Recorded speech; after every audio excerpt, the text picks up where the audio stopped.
I think the best gift we can give each other is helping another person feel pain. Mm-hmm. I love that. And the worst thing that we can do is minimize and co-sign in a way that doesn't help them feel the pain, because pain is why we change. Uncomfortableness is how we grow. I kind of like unimpressed ask him, where's that come from? And he says, yeah, I whooped my dad's ass when I was 14. And he looks at me like seeing if I'm getting him. And I'm unimpressed with it. And I go, you got anything else? And he goes, yeah, I was in an end game position. I was being choked out, triangle choke. Dude's legs is wrapped around my neck. I break it. I put him on my back. I drag him across the cage. I dump him and I finish the fight. And he looks at me and he says, I'm a tough motherfucker. And so I think to myself, can I do it one more time? I said, I don't know. Can you back it up anymore? Like, is that all you got? And he leans in and he says, if somebody were to ask me one more question, I might choke him out.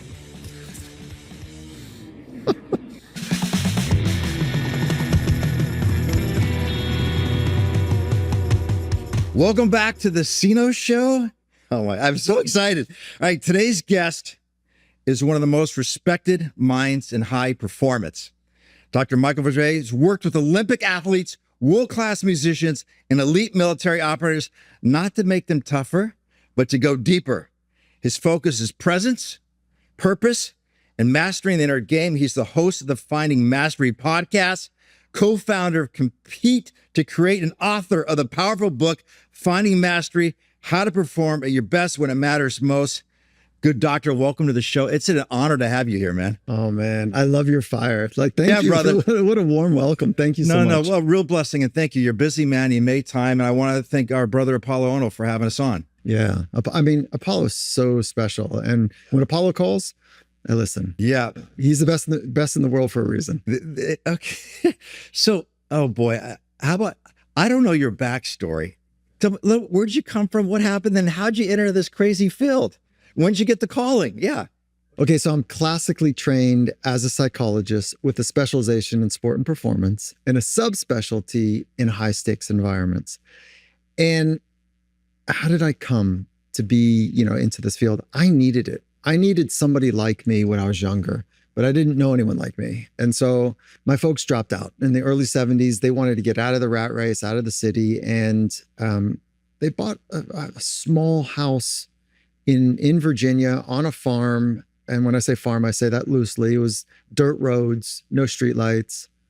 In the summer in the winter we had to figure out water because our pipes would freeze and da. So I had that experience of being in nature for a long time growing up until fourth grade.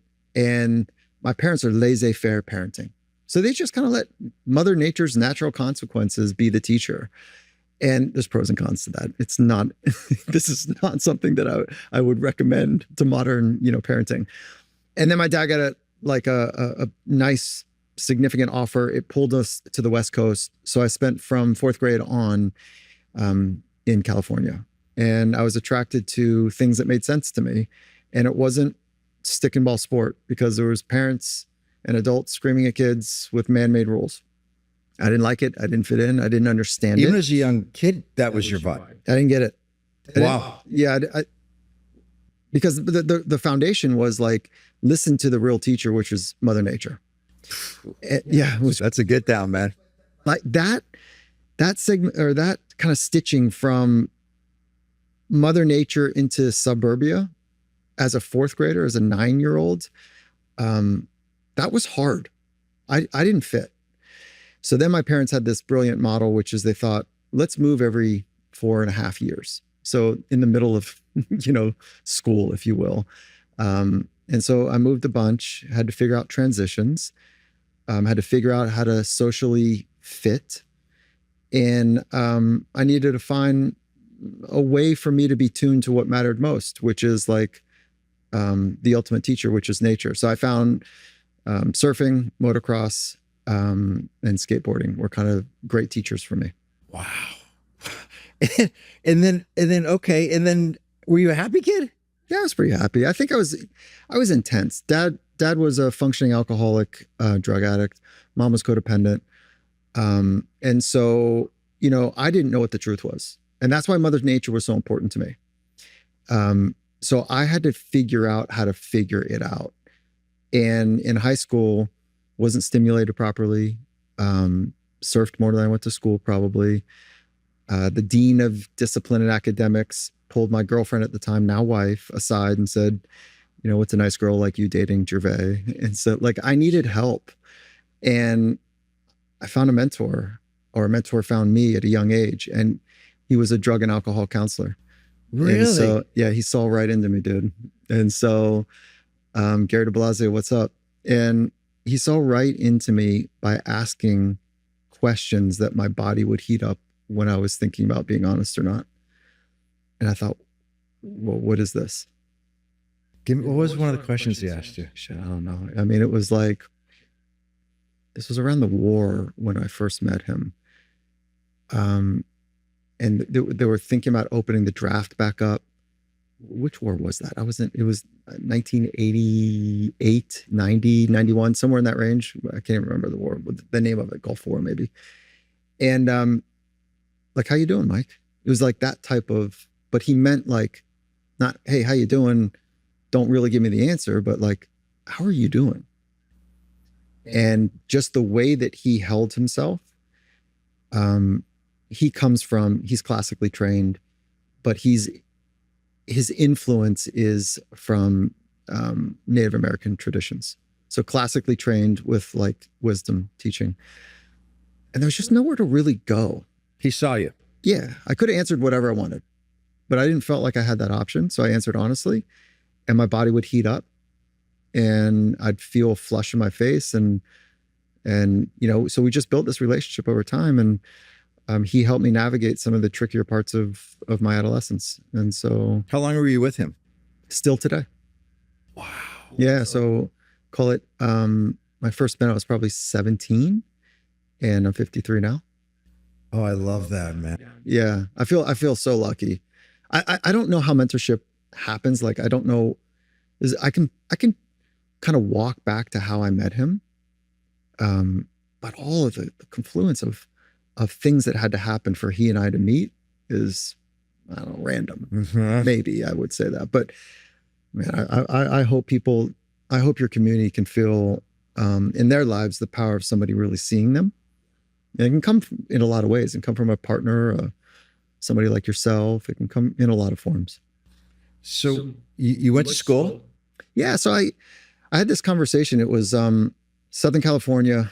I grew up in Redondo Beach, and I was in my parents' kitchen. It was beautiful out.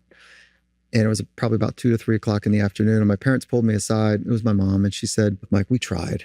None of us went to school. My parents didn't go to college. And, you've got a choice now. You didn't take the SATs. Grades are what they are. You've got a choice to make. And that's either get out and get a job, or you can live here, but you've got to go to school. And I thought, what? I'm not ready to get out. I was not ready to get out. And the go to school bit, I only had an option, which was community college or, a local kind of 2-year program.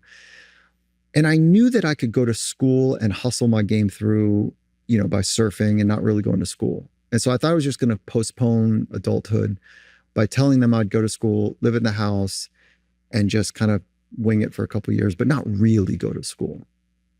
And I went to school and I found 3 other mentors, Dr. Kuzio, Dr. Zenka, and Dr. Perkins. Now they're academic. So they saw me in a different way. They saw this kid coming and they're like, oh shit, he's got a little fire in him. Let's talk to him. So those 3 professors were a theologian, a psychologist, and a philosopher. Oof, it sounds like a bad joke about to happen, right? 3, yeah, right. Right, yeah. And so they just spark this rich imagination of the invisible world. And I thought, this is what I need to understand. How do humans work? Because it was a mystery to me. Dad's an alcoholic, drug user. Mom was codependent. That means there was a lot of shifting in the world that I grew up in. You know better than anyone. dad's a bit of a mess, mom's cleaning it up, and I didn't know what the truth was, right? And so how do humans work? And I'll draw one more kind of triangulation here is that I was a young athlete that was pretty good. And I say that loosely. But I couldn't stitch practice sessions to game day sessions. I was far better when there were no observable stakes, competition stakes. So when it was just me and the wave, I could pull into the thing, and it's called core surfing. No one's looking, don't talk about it. Just that you put yourself in a heavy consequential situation. And a matter of fact, it's shunned upon talking about or bragging about it. I could do that. But then when family and friends and judges were on the beach, I was a disaster. I knew I had more in me, but something was getting in the way. It was the way I was thinking. It was my physical body didn't change overnight. My technical skills, my surfing abilities didn't change overnight, but I felt like I was a rookie, a beginner at surfing, not in a good way. And I'll never forget, it was about 7:30 in the morning, beautiful conditions, glassy out in the ocean. It was a competition day, 3 people in the water. And usually there's like 30, competing for just a handful of waves. And I'm a disaster. And this older competitor paddles by me, and I'm competing against him. And he paddles by me during the heat, and he says, "Gervais, I surf with you out here every day. You got to stop worrying about what could go wrong." And I thought, how the hell does he know? Like, how does he know? And it just hit me like, I need to figure out how my thinking is getting in the way of the quality of my life. And that was as a 16-year-old. So it set me down this path, and it was great timing to meet those 3 professors. And that's it. So that was kind of the confluence of the origin story. I needed what I studied, and I needed someone to see me and challenge me. And I needed a framework to how to do that for other people. And that's why I went the long path in education, to be science-based, and hopefully bring the intuitive wisdoms from years long ago into the mix. Wow. And did you go start as private practice, or did you start just with a group practice, or? Yeah. So right out of school, it was like, so we have to get 3,000 hours of supervision to get licensed. And that's 3,000 hours of somebody watching the choices you're making with a client. And I was like 6 weeks in, and I went to my supervisor. So this is post PhD. And I went to my supervisor. She goes, "How you doing?" I said, "I'm exhausted." Yeah. And she said, "I'm not sure you're built for this." And I said, "What do you mean?" She says, "You give so much. There's no boundary. You're pouring in." She says, "Mike, people aren't ready for that. It's okay to kind of back it down a little." And I don't know how to do that. In surfing and skateboarding and in kind of action sports, the dictum is progression. The mandate is get to your edge every day, because that's where the unlock happens.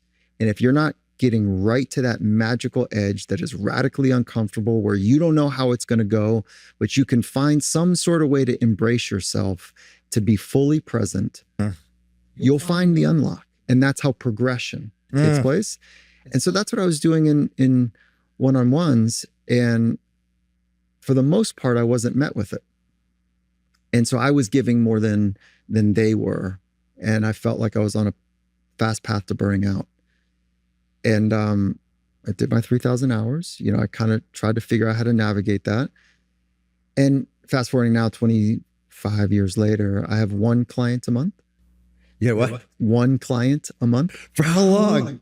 I've been doing that probably like 5 years. They're extraordinary. They're the rare ones that fly at an altitude that is like world changing. Wow. And so the biggest part of my business is taking best practices from high performance sport, all of the principles and practices that elite athletes and the cultures that come with those elite athletes, taking those best practices and principles from sport into business, and teaching organizations how to switch on a culture and how to train the minds of people inside of it. The employee base is akin to the athlete base, in a team. And training them how to train their minds to be their very best. Uh-huh. And so we get to do that at places like Microsoft and Salesforce and fill in the blanks. And like you love amazing. your work. Oh my God. Right? I know you do too. I do too. Yeah, I know. Yeah. I can feel it. Yeah, you know us. I know Pete Carroll loves to do his work. Pete Carroll loves Let's that. talk about Pete Carroll. I love Pete Carroll. He was a great partner. Right? What did you learn from Coach? A lot. Yeah, I spent 9 seasons with him. We had a dinner. A mutual friend put us together over dinner. And at the end of the dinner, he says, I know you're done with pro sport, Mike. Because I was over it. I was over the narcissistic 24-year-old that was more interested in their contract and shoe deal and how they looked than like true mastery. Right. And so I left pro sport to go into action sport, back to my roots, where if people made mistakes, it was highly consequential. So those are environments of truth. And I'm compelled by them for the obvious reasons, right? And so Coach Carroll, he's amazing. And he said, Mike, I'm trying to do something different. Will you come up and see what I'm trying to create and just catch a vibe for it? So I go up to the Seahawks. I walked into the building. It was like no other organization I've been part of, sport organization. And he said, what do you think at the end of the day? I said, I see what you're trying to do. I can feel it. And I go, I'd like to spend more time. And he goes, yeah, let's do it. So we ended up, I'll tell a fun story. It was 18 months into us doing work. We're heading into our second season. And it happened to be our Super Bowl winning season, but we didn't know that yet. So Super Bowl is played in February. And this was around November-ish. He comes flying out of his office and music's blaring and like you can feel this. There's energy in Pete Carroll's environments. Comes flying out of the office. He goes, Mike, can you feel this? Can you feel what's happening here? And like I got big eyes, and but I'm not sure where he's going to go with it. And what he was talking about is, can you feel the energy, the noses of 65 alpha competitive athletes, 25 plus coaches, and these are the best of the best of the best, and they're pointing their noses in the same direction. They're wanting the same experience and the same outcome. Huh. It's rare. So when he's flying out of his office, he says, "Can you feel it?" That's what he's talking about, the specialness of the alignment of the individuals and the true commitment to people being their very best, so that they can be great teammates to each other. Huh. So that we have this knowing of what it takes for us collectively to be our best. And so he says, let's just write it down. Write down what you're doing, what I'm doing. We'll figure out the overlap. I think people would be interested in this. So we wrote it on a napkin. It turned into the napkin, it was really just a whiteboard. And then it turned into like a deck to try to organize our ideas. We ended up winning the Super Bowl that year. And the CEO of Microsoft, Satya Nadella, who I think is one of the most significant CEOs of our time right now. He's leading 226,000 humans with the first principle of empathy. Amazing. The second principle, if you will, about knowing your purpose and Microsoft being in service of the employee base's purpose and the employees being in service of Microsoft purpose, like a hand in glove around purpose, where it's not just one direction. Hey, employee, get on board or get out. Our purpose here is to blah, blah, blah, blah, blah. It's not that. It's like, let's be great partners to each other. Your life matters. Your purpose matters. Our company's purpose matters. Let's be great for each other. And so anyways, I'll come back to that. And so Satya Nadella, we sit down with Satya and he says, do you think you can do what you've done for 100 and some folks for 226,000? Oh my God. I don't know. I have no idea. And so we've been at that like 9 years, and they're our most meaningful partner for sure. Yeah. What's the buy-in on that to get the tribe? What's the buy-in? It's not easy. Or like the sport team? You go in there, you've got these young kids, they know everything. You've got a lot of energy. How do you get them to say, hey, That's a really good question. I think there is a language that is familiar to people who honestly want to see how far they can take this life. There's a special language for those folks. And it's not buy-in, it is speaking that language. It's understanding how to relate to somebody who is uncompromising in the commitment to be their very best. And it's just slightly tuning that to being a great teammate. So relationships run the whole thing.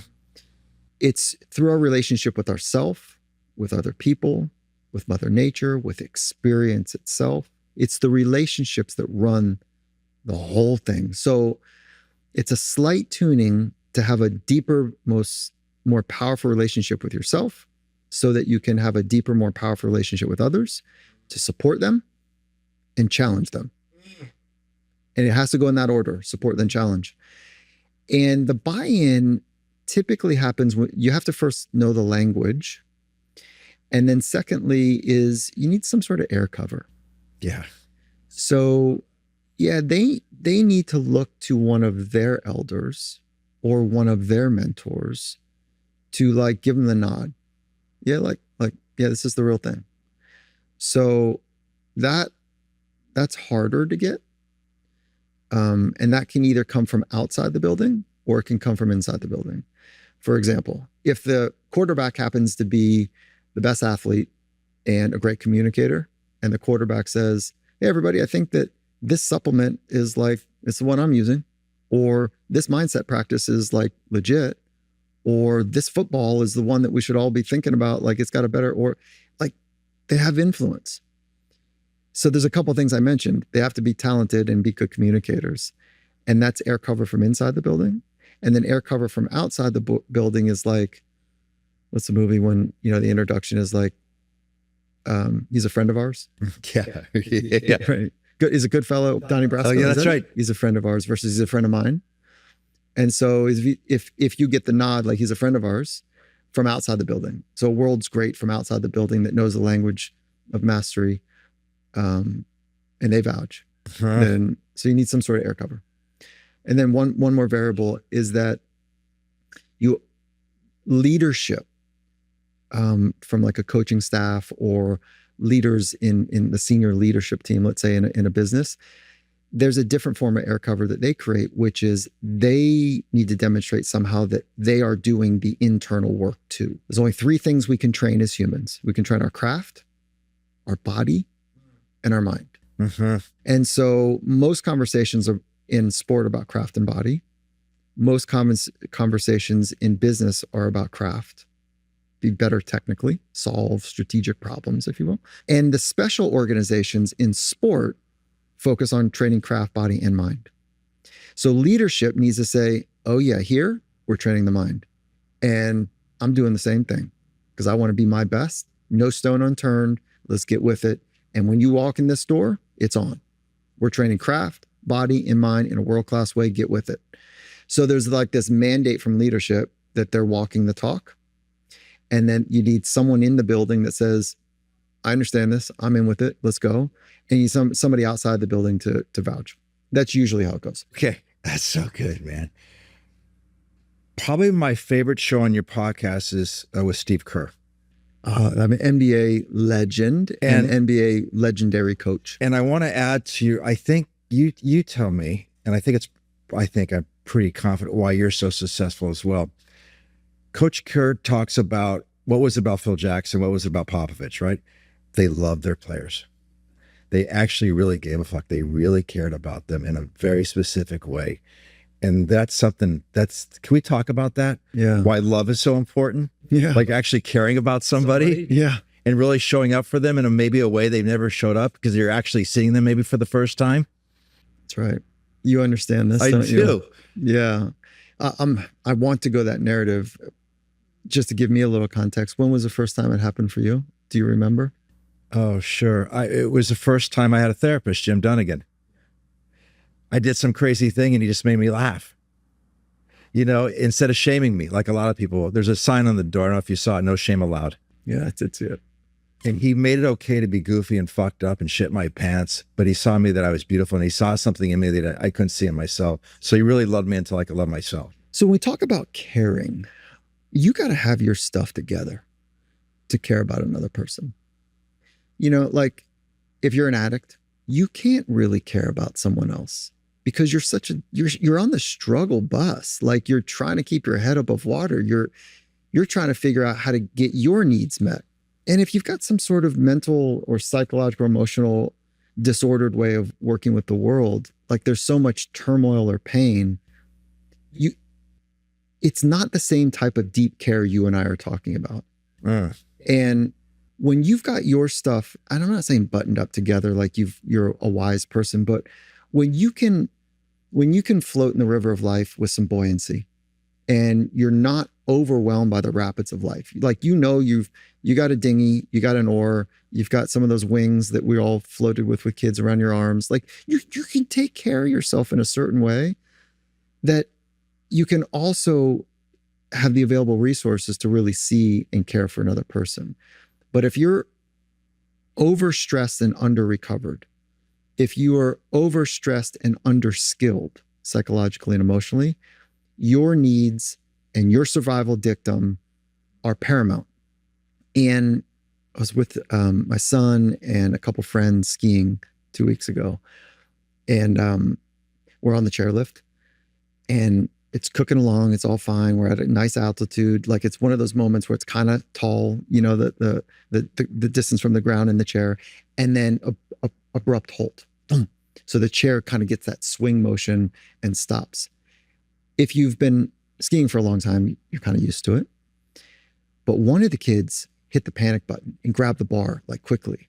I was like, ooh, the survival instinct in this one is strong. Okay, good. Okay. So this one will probably have to work. He was scared. He'll probably have to work through that to really unveil what his potential is. And now let me go back to the caring bit. The survival instinct in all of us is so strong that if those things aren't met because we have real turmoil or pain in our lives, real suffering, then it's nearly impossible to extend love and care to other people. So your therapist probably either created a space for him to let go of all the drama that is in his life, or he was really swimming well in the rapids of life. And that's my promise to people, is to hold a container that we can go as deep as you can go. And the well is even deeper than you imagine. So you can fall apart into 1,000 pieces. You can laugh wildly. You can do whatever we need to do. That my promise to you is to hold the container. And if you don't hold the container, I'll pop us out. I'll make a joke that like relieves the tension, or I'll try to take care of myself at the cost of the other person going to the honest place. Or maybe I'll smile because I'm uncomfortable. Like there's things that we'll do to take care of ourselves before the people. Anyways, this is a long narrative to get to your very powerful question about like love and care. Sure. It's a verb, as we all know. And so we practice loving and caring other people. And it starts with this idea that we can only give what we have. If we have anxiousness and frustration and intolerance, that's what we give, certainly under stress. And if we have love and kindness and care, then that's what we give. And so those are skills. Right. Those are actions. Mm-hmm. And they come from a place. And I'm far more interested in the place balanced with the actions. Not just the place, but balanced with the actions. Why do clients trust you? I think that they get a felt sense that I've traveled the path. Right. And I'm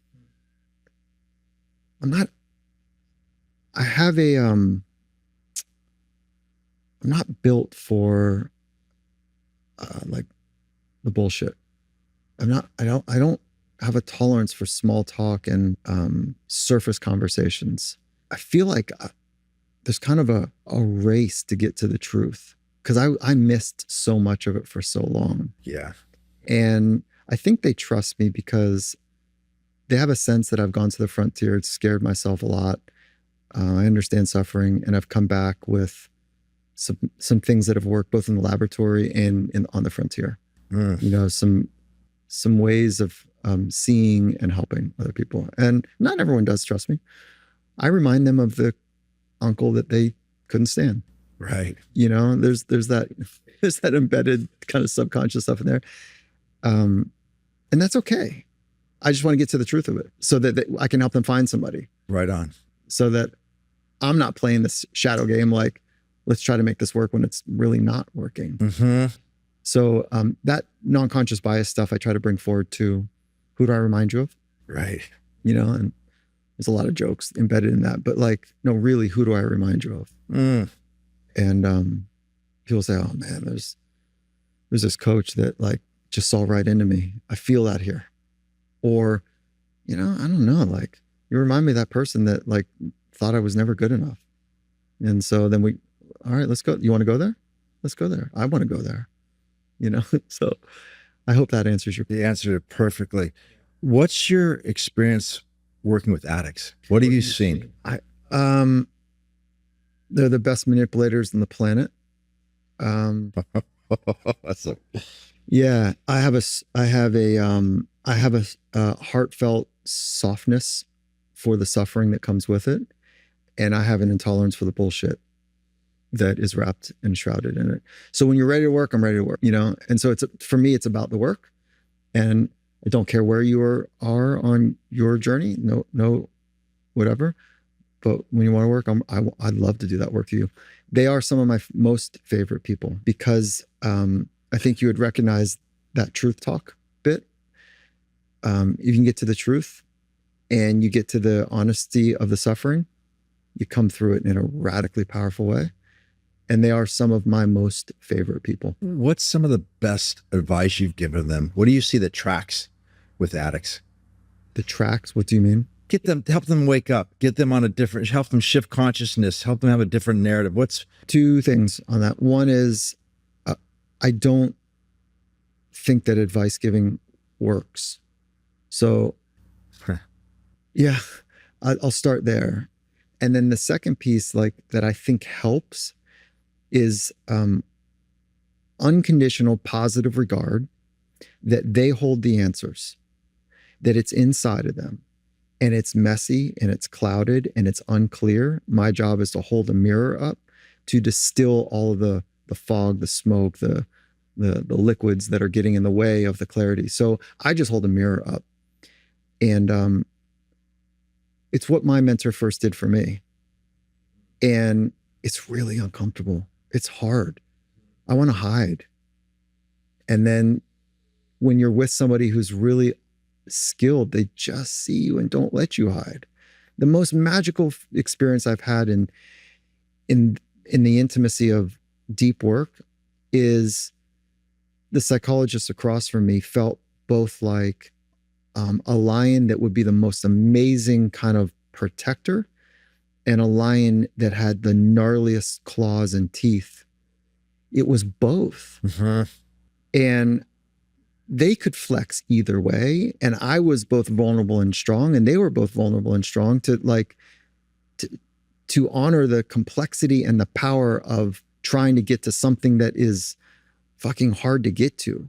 So I'll answer it very concretely. I think the best gift we can give each other is helping another person feel pain. I love that. And the worst thing that we can do is minimize and co-sign in a way that doesn't help them feel the pain, because pain is why we change. Uncomfortableness is how we grow. So if I can help you feel some pain, help you stay in that uncomfortableness just a little bit longer, arm you with some skills, I think that that's the magic recipe. And the whole thing is shrouded in this unconditional positive regard that you hold the path, not me. The path starts within you. I'm walking my path and I'll hold the light and shine it back. I'm maybe just a couple corners ahead of you, but I'm going to hold the flashlight and shine it to my best ability. And as soon as maybe you're going to grab this flashlight eventually and we're going to walk shoulder to shoulder. And maybe you're going to go ahead of me and shine it back too. So I don't hold the answers. They do. And I shared that analogy with my 16-year-old son the other day. Like, son, when you were born, I was a lot of steps ahead of you, you know? And then like you're 16, he's taller than me. He's more muscular than me now. Like he's switched on. I said, I'm still a couple steps ahead of you because he wants a challenge. I love it. Right? Mm-hmm. He's got that kind of thing, that fire. Cool. Totally cool. I see me and him when I was young. And I said, son, I'm still ahead of you. And at some point in time, we're going to be shoulder to shoulder. And we're going to walk this world together in that way. But right now, it's not that time. And he wells up in tears. And I say, at some point, you're actually going to be steps ahead and then many steps ahead. And I'm going to be here for you when you're trying to figure out how to be powerful and strong. I'm going to widen the aperture. You can thrash. You can do all these things. There are boundaries that I will make sure that are contained, but it's to get us to shoulder, to see this world, in a parallel way. And then eventually, I can't wait for you to take steps ahead of me. And I'm going to need you there too. He's welling up and I'm welling up and, so. But I think that, whether it's parenting or it's partnering or mentoring or guiding, I'll do one more thing here is that I got this early piece of guidance. I'll tell this through the lens of a story. I just graduated college, my PhD program. And my mentor at that time, he was the president of the school. He was also the psychologist that was the lion with nails, or the lion that would protect. So he was both the president and taught group therapy / individual dynamics. Incredible. And he says, Mike, congrats. Before you leave, like there's a transition phase here where I don't know when I'm going to see you next. And so, do you have any things that, that are kind of burning questions or anything before this last phase? I said, yeah. What happens if somebody shows up across the seat from me, because I hadn't done practice yet, and like I know what I'm supposed to do if they're suicidal. I understand the protocol, but how do I conduct myself? He goes, oh, that's a good question. Yeah. I said, he says, do you have any more? And I said, what about rape? He goes, yeah. And he goes, you got others? And I listed like 4 or 5 like situations I was afraid to be in.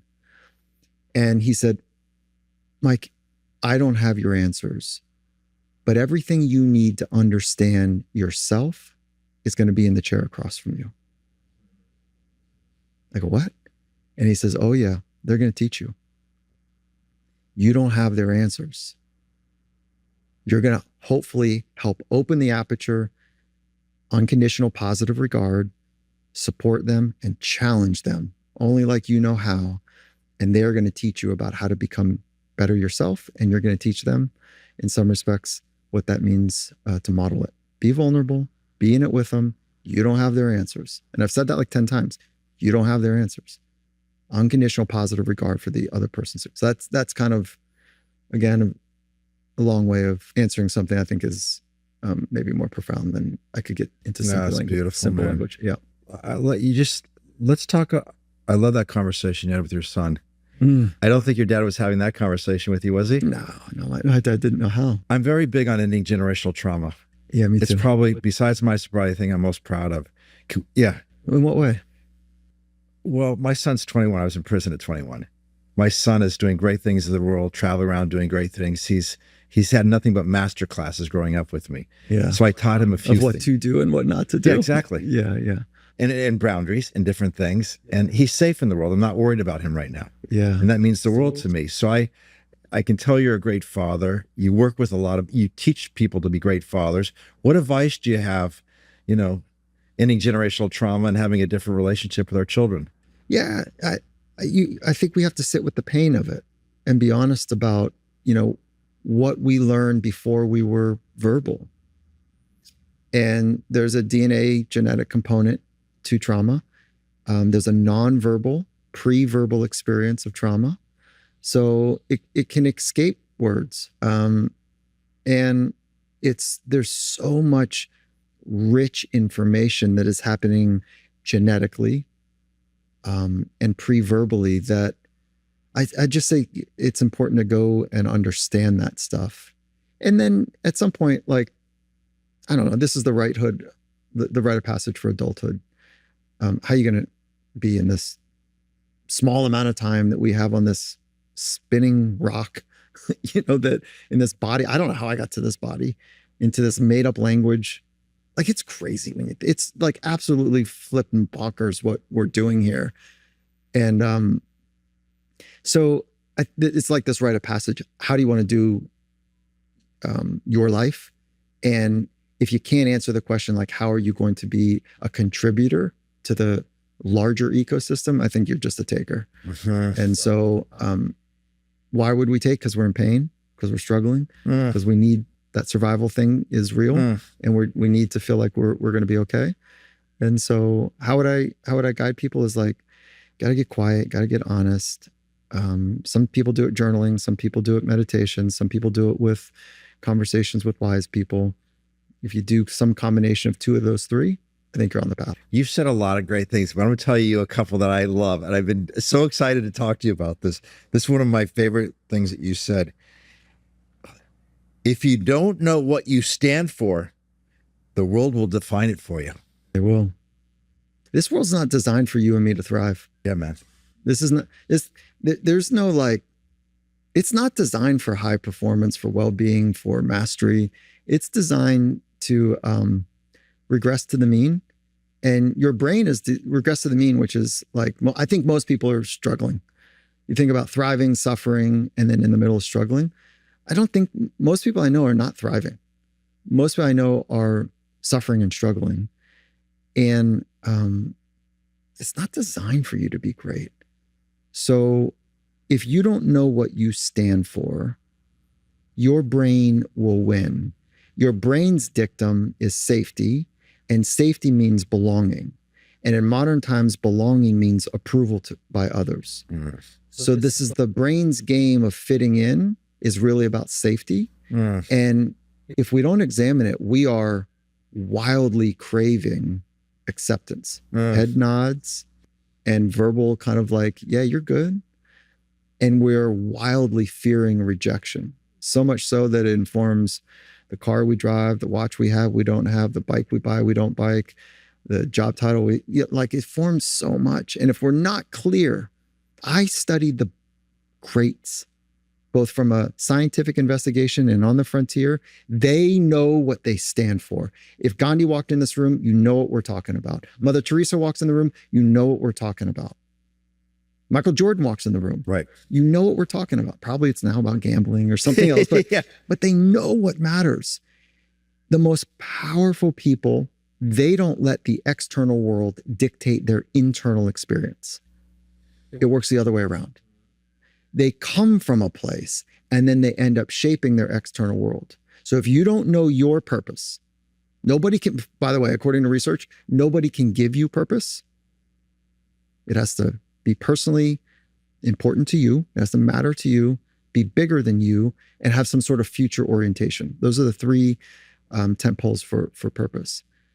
If you don't do that work, the world is going to just push you around and bully you, and your brain is going to figure out how to find acceptance as opposed to purpose. It's the big one now, especially in our world where we get to see the highlights of so many other people. It's wild. It's crazy making. So let's talk about your great acronym, FOPO. Fear of people's opinions. Fear of people's Apollo turned me. I said, who turned you out? That's how he initially got onto you. I said, that's amazing. I got to talk about, because I like stuff like that. FOPO. I mean, it was just a fun kind of cool. FOMO is real, right? Fear of missing out. And I thought, that's true for me. But what's bigger for me is like, most of my life, I was terrified of not being good enough in the eyes of others. So go back to early childhood crises for most people, okay? Not everyone has a crisis, but childhood is hard, again, not for everybody. But there's these very predictable, and you know these these emblems that we adopt. When people come from alcoholic or drug using families, you adopt the angel, you adopt the high performer, maybe the joker, maybe it's the wild one. Whatever, there's like these personas that we adopt to take care of ourselves, to either get attention or hide from it. And that's what the angel is really about. I adopted the high performer. Don't look at me, because I don't know who I am and I'm afraid that you might see me. Look at how clever I am. Look at how good I am at sport. So it is a performance-based identity rather than a purpose-based identity. And the greats of the greats of the greats are purpose-based, not performative. So a performance-based identity shows up when you're more concerned about the outcome of something rather than it moving something forward that really deeply matters. Performance-based identity is like, when you go to lunch and you're by yourself and you kind of feel weird that people might be looking at you, or because you're by yourself, or you flip open your phone because you want to seem like you got something going on at a social event, but really you're just kind of uncomfortable, not knowing how to navigate it, or you're holding a cocktail even though you don't want to drink at this event. Like, what do I do with, everyone's got a red cup, or everyone's got a cocktail, or everyone's got a beer in their hand. What do I do with my hands? And early on, some people are like, well, I'm just going to fake it till you make it. You can't fake anything to yourself. I don't know where you sit on this, but I'm so clear in my mind. Fake it till you make it is full bullshit. It gets exposed right away. You're faking it. One pop in the mouth and like they know too, And so those are all performative and performance-based identity culprits. And I think FOPO is the greatest constrictor of your potential, my potential too. All right, here's another doozy. All right. You can't be confident and in the future at the same time. How did that come into your consciousness? Confidence is considered the cornerstone of high performance. Confidence is not, it's a tricky little thing because it's what we call it's a state-specific experience, meaning that it can change from moment to moment. And once you understand like the mechanism of confidence, then it is one of the fast tracks to being fully present. So if I'm up in my head trying to sort out, am I okay? I'm missing all of the rich data that's happening in the environment. And in high speed, high consequential, high performing environments, I need to absorb as much of that data as possible because it's on. And if I'm flickering between the present moment focus of trying to get all the rich data I possibly can to eloquently or masterfully respond, but part of my mind is attending to like, shit, is this looking okay? Am I okay? Like, is this going to go okay? And I'm trying to sort out like the confidence of how am I doing in this moment? I'm missing too much information. So it's quite simple, is that the mechanism of knowing how to build confidence is one of the slipstreams to being fully present, and full presence is required to get into quote unquote flow state, the zone. Musicians call it being in the pocket. There's phraseology that's been around this for a long time. If you can't be fully present, you have no real shot of getting into that space. And confidence is one of those mechanisms. Beautiful. Yeah. Walk me through the process. You've got a client that, let's just say they were favored to win the playoffs. Mm-hmm. They don't. He has a bad game. There's whispers of him being traded. And he comes into you a little nervous. About? What I don't know what's happening here. I should have won that game. What happened? And I might get traded, and my wife's fucking on me. All the stuff that comes with it, Right. I was getting ready to have a big 5-year contract. That's being pushed now. Walk us through that meeting with him. Yeah, so that one wouldn't be really about confidence. The framing of being in control or not in control, right? So self-efficacy, it's a fancy little word in psychology or phrase that means a sense of, I feel like I have power in my life, that I have an active role in choosing how my life goes. And people that have high power, high self-efficacy, pay far less attention, if any, to the things that they cannot control. So if somebody comes in anxious, anxiety is an excessive worry about what could go wrong. Mm-hmm. So some people have a predisposition for it because of their genetic coding, what they learned pre-verbally.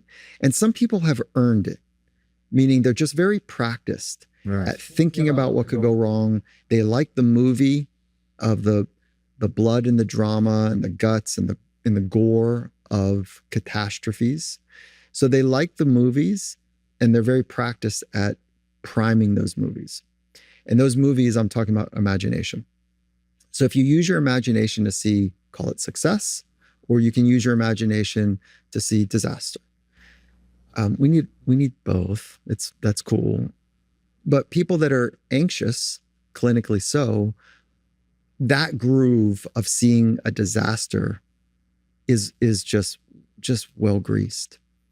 And so if a person's coming in and they're highly anxious, they've somehow forgotten how they can play an active role in co-creating the next steps. So when people are very powerful, they're like, yeah, look, this, all of those could happen. But for me, I'm going to double down, triple down on the things that I can control. I need to be great with my attitude. I need to be great with quality thoughts. I need to be great with my recovery. Now's the time that I'm going to triple down on like world-class nutrition. Like make sure that I'm meditating and I'm getting my whatever the plan is, that's what the really powerful folks do. So if somebody comes in and they're like totally on their game, like, shit, I just got my ass handed to me. Contract might be slipping away. I got some stuff I'm dealing with at home. You know what? Shit, I know what I need to do. It's not gonna be easy. You know, Mike, what do you think about this plan? Bang, bang, bang, bang, bang. I go, yeah, that sounds pretty good. You know, like, what do you think? Is that doable? I'm a little nervous. You know, I'm not sure I can stay true to it, but like, yeah. For the most part, I can get this done. Great, let's go. So that's the opposite. If they're in an emotional storm, they have forgotten, or they have underhydrated the elements that put them back into a position of power. Underhydrated, that's a great word. Yeah, it's like the sprouting of. Yeah, it's beautiful. Yeah, so it's quite simple. It's like, okay, look, I hear you, I feel you. Is it this? Like, hold on, let me explain what I'm doing. The old trick that seems to be played out in media is that psychologists say, well, how does that make you feel? You're right. Right, you know, which is like, you know, that what you're really trying to do is calibrate with somebody. Like, oh, it's this. Wait, hold on. Am I hearing that you're freaking out? Yeah, dude, I'm freaking out. Okay. Am I hearing that you're like, this is rage? No, it's not rage. I'm just pissed. So they will calibrate with you. You try to get as close as you can, and they'll even calibrate across emotions. Wait, you're pissed, huh? No. Hold on. I'm fucking hurt. Okay, go there. What do you mean? Yeah, like I feel like everyone's left. Like they don't want to be part of this scarlet letter that I've got, you know? So they'll calibrate across emotions when you've got the right kind of space to do that. So my job is to understand and to play it back in a way that they feel seen and understood and experienced, and then calibrate with them the intensity of it. Right? And so when you get that kind of mix going, they start driving. They're like, no, it's not that. Or yeah, that's it. You know, yeah, I'm pissed. All right. How are you going to manage that? I don't know. Well, how's your breathing practice? Terrible. Want to start there? Not right now. I want to be pissed a little bit more. Okay, well, that's fine too. Yeah, right, whatever. You know, like I had a moment where I was working in, I cornered 3 fights in the UFC. And it was a really fun phase of my life. And so I was working with one fighter, and he's exactly the image that you imagine. Shaved head, 5'10", 215 pounds, lumpy as lumpy, you know, traps up to his ears, cauliflowered ears, tattoos crawling up his neck. And we're in this small little hot office. And the temperature was really hot. I just really remember that piece of it. And so I said, what's it like when you're at your best? And he goes, there's nothing in there. It's pure. I go, okay, check. But when you're working, go one step down from that. And you're really working, and it's just good to be in your mind, in your body. What's that like? And he says, he grins and he says, yeah, it's clean, man. I'm a tough motherfucker. He goes, that's what I just know it. And I kind of like unimpressed ask him, where's that come from? And he says, yeah, what my dad's asked when I was 14. And he looks at me like seeing if I'm getting him. And I'm unimpressed with it. And I go, you got anything else? And he goes, yeah, I was in an end game position. I was being choked out, triangle choke. Dude's legs is wrapped around my neck. I break it. I put him on my back. I drag him across the cage. I dump him and I finish the fight. And he looks at me and he says, I'm a tough motherfucker. And so I think to myself, can I do it one more time? I said, I don't know. Can you back it up anymore? Like, is that all you got? And he leans in and he says, if somebody were to ask me one more question, I might choke him out. I remember going, oh shit. And I laughed and I go, dude, I just pushed my luck too bit. And he's like, and he's like trying to catch himself because he's fired up. And I'm laughing because I'm nervous. He didn't know if he was serious or not. And I didn't know if he was serious or not. And I'm trying to take the edge off with the laugh. And I'm looking at him like, I see you. And he goes, man, why'd you ask those questions like that? I go, I respond to him that I needed to understand it. Like, where does it really come from? He goes, dude, it's dark. But I know it. So there's a dark side here. There's a dark side to mastery. Talk about that, please. Yeah. That's really important. People understand this. Yes. You know, that, I don't know. I really don't think people want to go there. We want to talk about highlight reels, and we want to talk about the success and the path of success, which is great. But when I'm talking about getting to the truth, that means embracing the parts of you that are unbecoming. Right. That means, having the courage to open the closet door and examine the sound that scared you.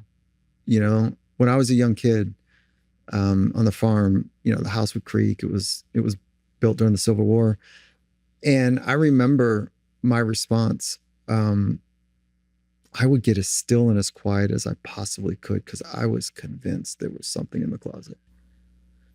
And I think that there's no science around what I'm about to suggest. It was my personal experience, but I've used it with clients because I ask them, do you remember when you were scared as a kid when it was dark?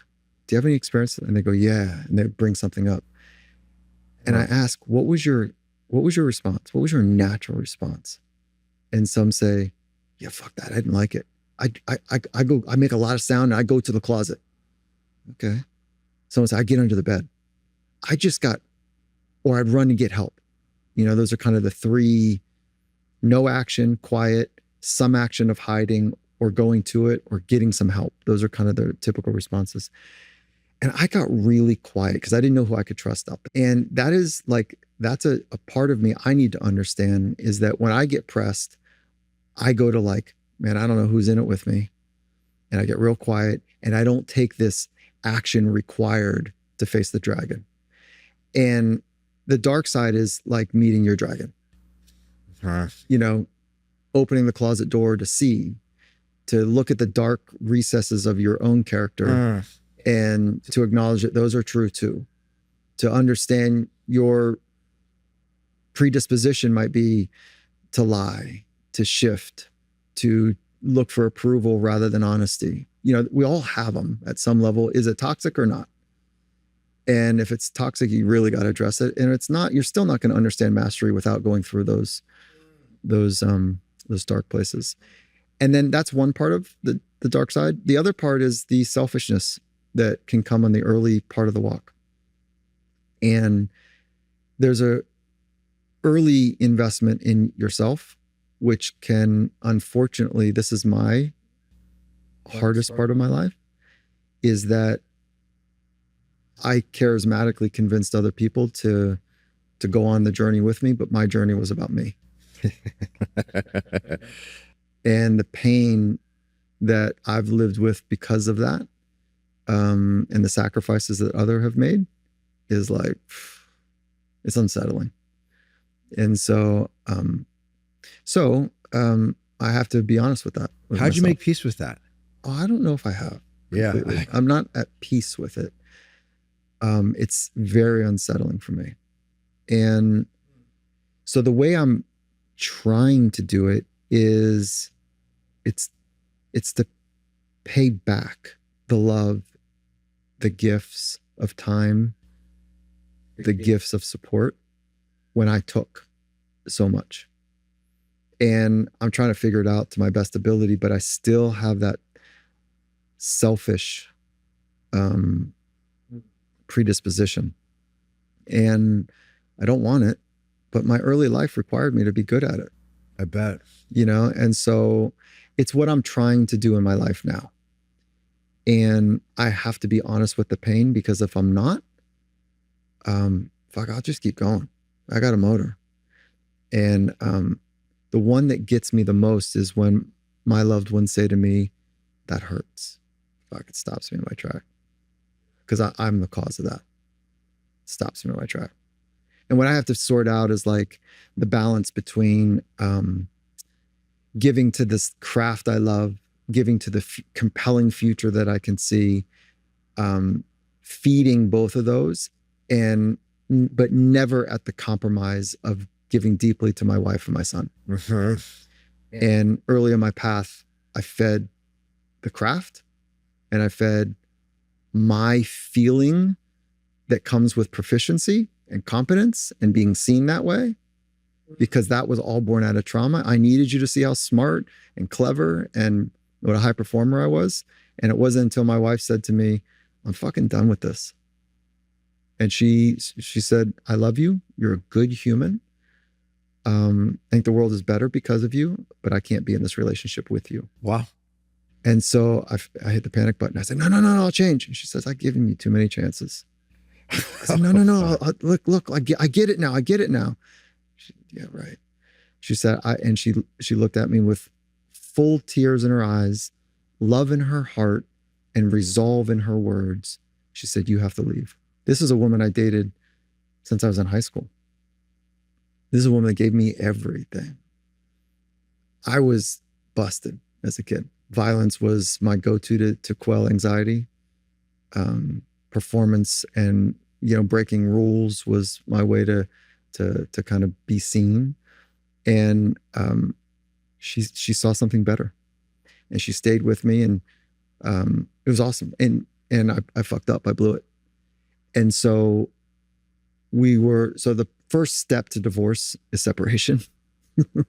We separated, and I came back like, she says, as a friend, as a best friend, I need to know who I am, and I can't do it around you. Wow. You sucked it all out of me. So I'm crying. I leave the relationship, and I know exactly what is happening here. And a month later, I text her and I said, look, can we go to therapy? And she goes, for what? I said, we owe it to ourselves. And she goes, I'll go. This is for you. It's not for me. I'm done. I said, just once. There's the charisma in this whole thing. And we show up, and the therapist, who's a wise woman, she's amazing. We sat across, and I got Italian roots, and she's full Latina, Cuban, El Salvadorian, and it's loud. And the therapist stops us because there's so much pain and hurt not being seen. I didn't see her. She didn't see me. I take that back. I didn't see her. She saw me. Clearly. But she didn't see me seeing her, which I wasn't. And so the therapist stops and says, this is as bad as it gets. And she asked the most important question I think I've ever been asked. She said, Mike, do you know you need to do work? I said, yeah. She looks at my wife and she says, do you know you need to do work? And she goes, yeah. And because we chose each other, we fit. not well, but we fit. And she says, here's the question. Do you want to do the work with each other or with a new partner? I said, holy shit, I can't answer this right now. It felt like it was an eternity. And I looked at my wife and I knew this was going to be the go, no go moment. And she says, I don't want to do this work with anyone else, but I don't trust he'll do the work. I said, oh, I've got a chance. Got a shot. I got a shot. You got a shot, brother. I got a shot. And I went to work. Yeah, so we figured it out. I thought you were going to go, that was 10 years ago. We're best friends now. Yeah. But what did you have to do? Because I had to fucking examine everything. I had to be completely naked in front of her, in front of the therapist, in a way that I'd never really knew how to do in this intimate level. I could do it with like my guy, Gary. I could do it with my guy, but this was different. And we did the work. And we dated for 6 months. We did the work. We didn't date. We just did the work for 6 months. And then we dated an additional 6 months after that. The second most important question the therapist asked was, okay, so while we're separated, let me ask you one more question. Are you going to honor your vow? Do you want to honor your vows or not honor your vows? And it was, she meant it. Like, there's no rules here. You guys are young. Do you want to go like sleep around? Do you want to go have a romantic other kind of thing and maybe you come back around? Like, she meant it. She knew she knows the research. I know the research. That's a death sentence for the most part. It's way too complicated when you start, doing that and bringing that into the mix. And there's part of her probably that was like, man, it'd be great to have that energy. Somebody seeing me, kind of that sensual kind of feel. And she like, great. She's like, I am not interested in fucking around. That's not like, I'm hurting. And I thought, fucking right. I got a chance, so those are the two most important questions. And it gave us a chance. How long into that process did she start trusting you again? I think there's still a part that she intimately trusts my fidelity. She trusts my decision-making to take care of the family. She trusts my work ethic. She trusts my character strength. She trusts a lot.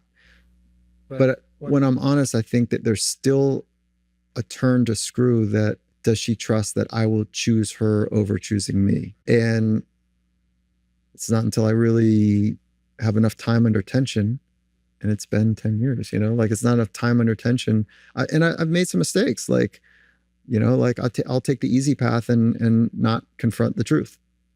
I need a psychologist in my life.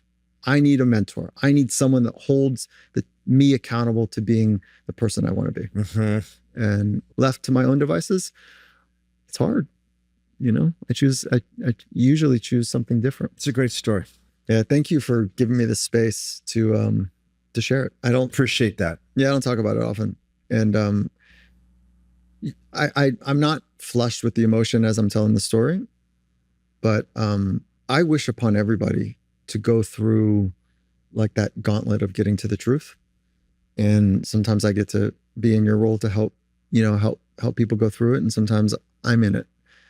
And so I wish that upon everybody to feel that suffering and to make a fundamental commitment to do the work. Not a convenient, but a fundamental commitment. And then I'll just kind of twist this one more thought here is that's what the greats do. The best athletes in the world, matter of fact, the most aspirational athletes that I really care for, they've made a fundamental commitment to organize their life, to explore their potential. That's not what most people do. They wake up in the morning thinking about they do imagery or write goals, or they structure their life to have 4 hours of physical movement right at the edge of their capability. They study their craft. They invite mentors and coaches to point out the things that they can't see that are not good enough.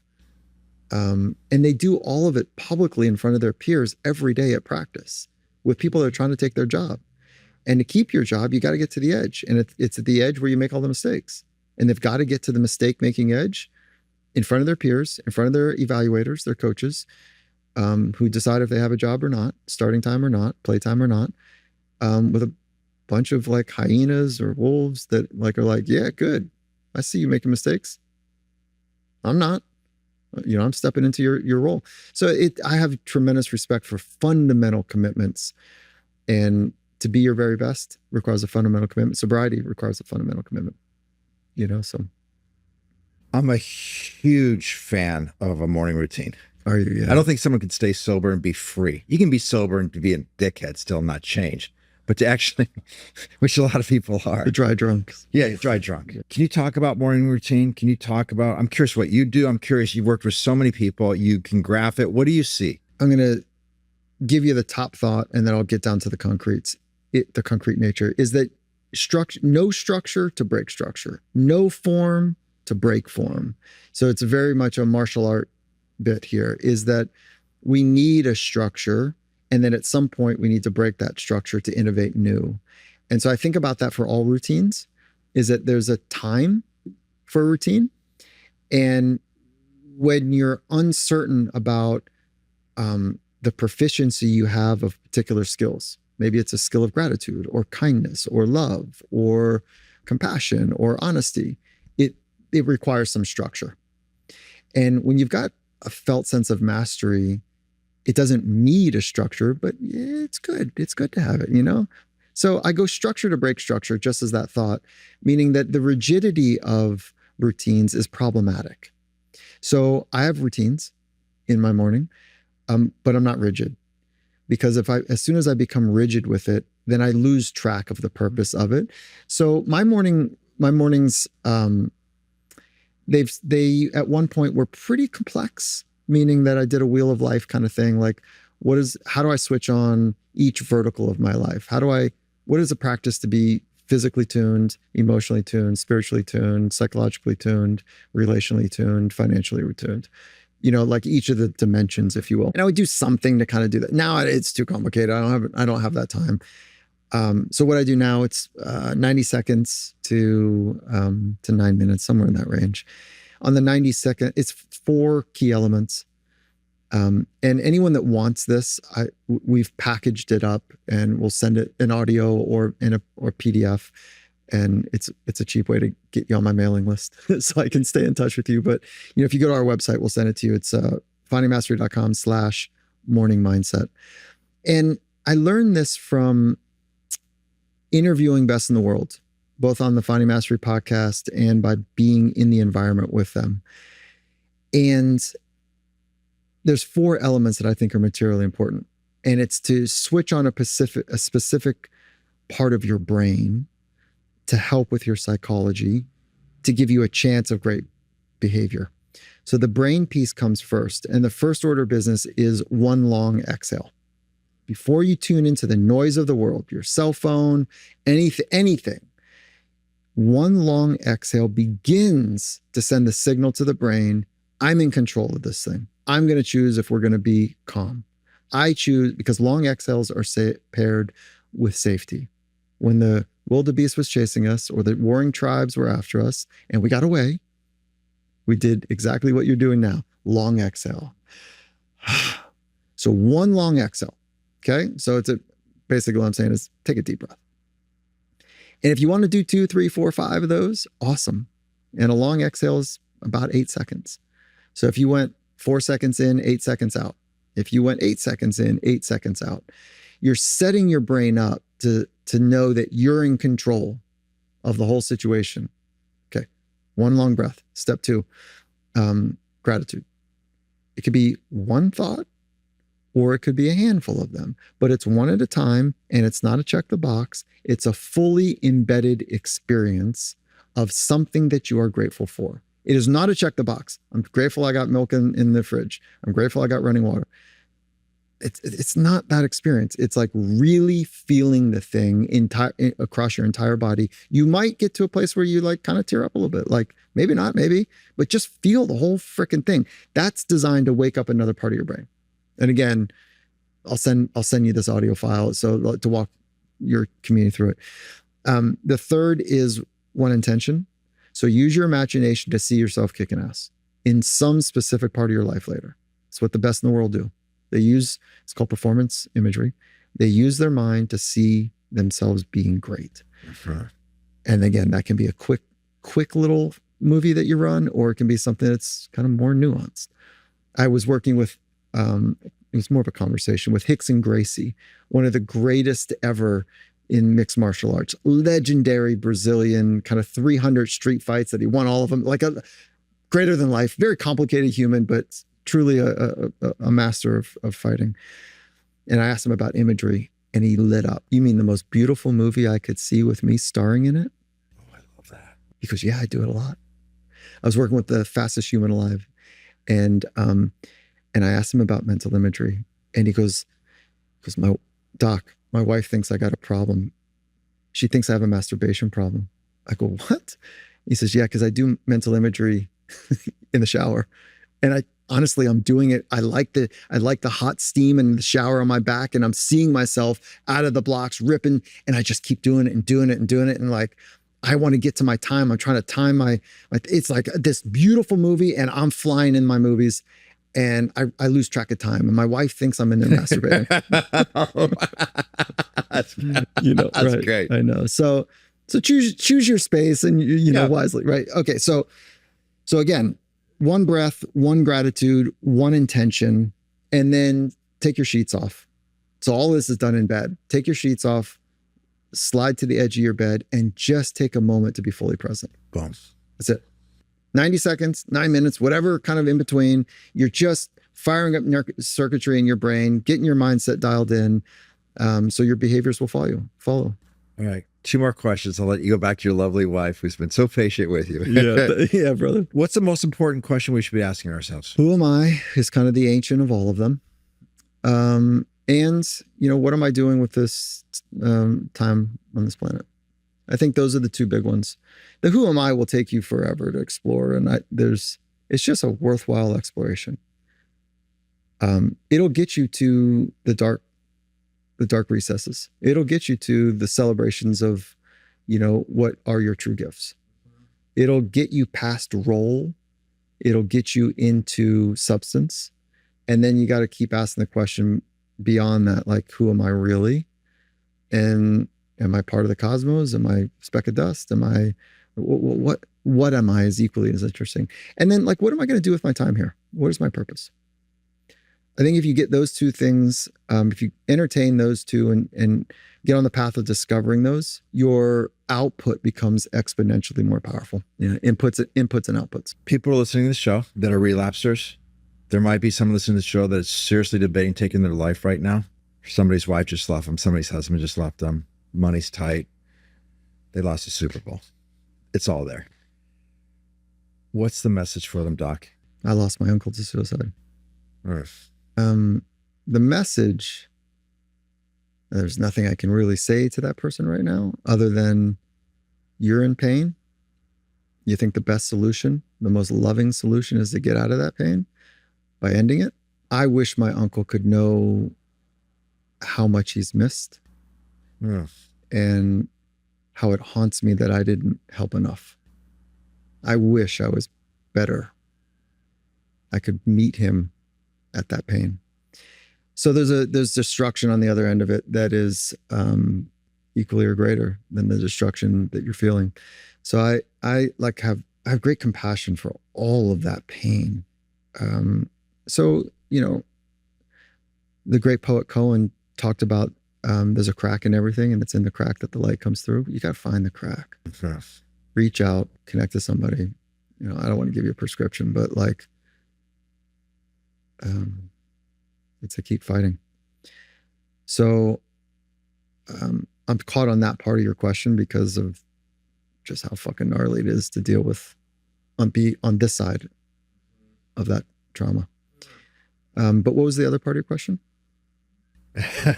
Somebody who's listening. They're just struggling. They've lost hope. They lost purpose. Yeah, they're in it. They're in the funk, man. They're in the darkness right now. Yeah. I mean, the last thing I want to do is say something pithy.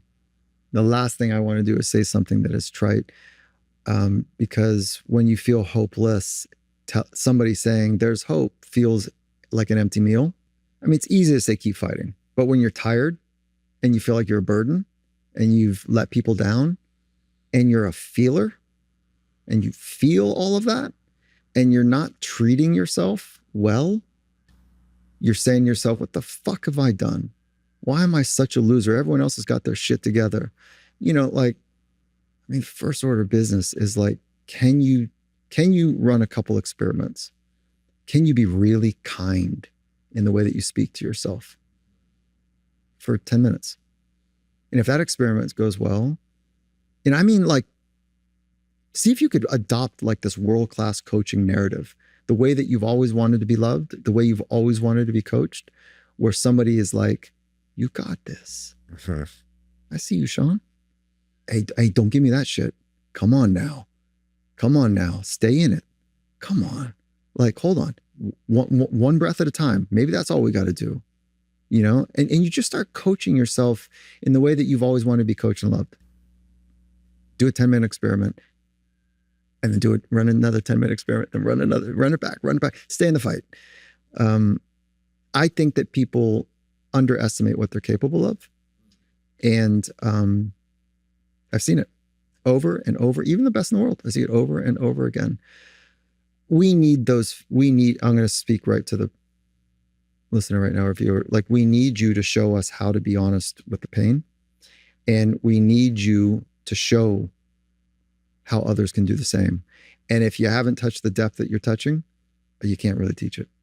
So you are the ones on the frontier that are showing exactly how to live the good life, and you don't know it yet.